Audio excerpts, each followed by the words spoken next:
Okay, listen up. It's story time. The story of idolatry.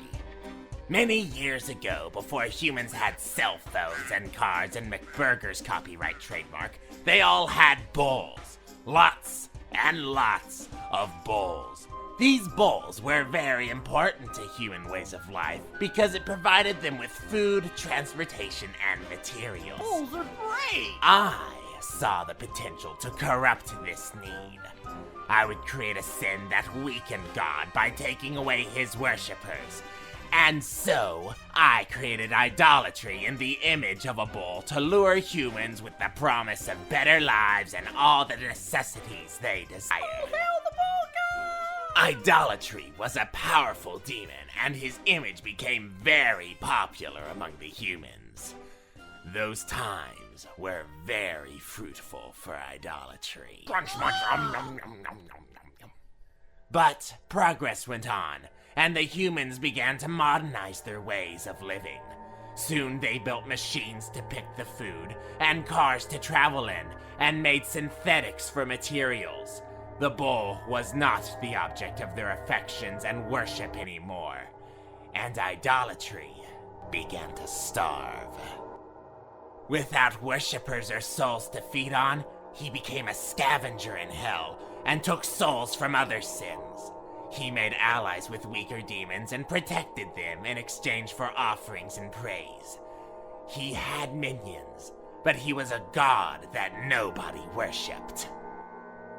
In his final act of desperation, he came groveling to me. Please, Sin. I'm starving. I need a new form because the humans have changed. Can you give me a new image? I beg of you.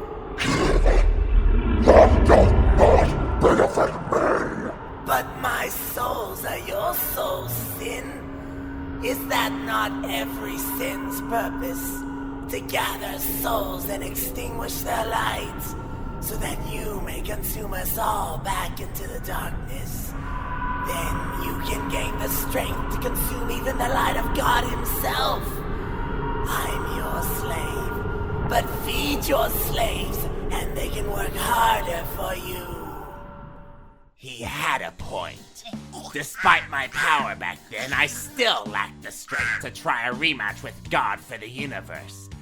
If I was to gain more power, my sins would need to feed on more souls to weaken God's light, while I recovered the pieces I had lost from my first battle with him. So, I agreed to make idolatry a new face.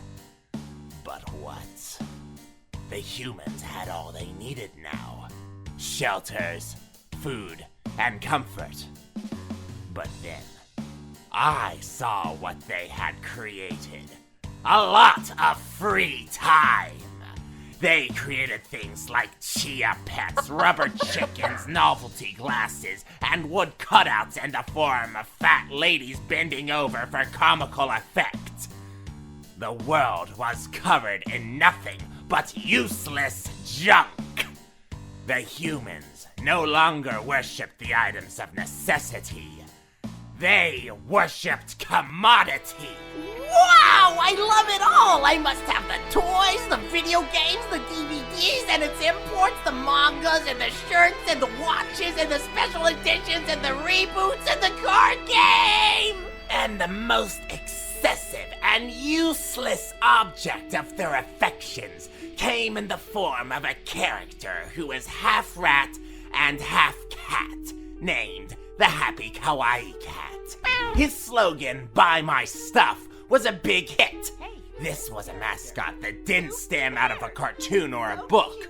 It had been made specifically to be put on stuff to buy, and the masses idolized it. I'll take them all! $465.99.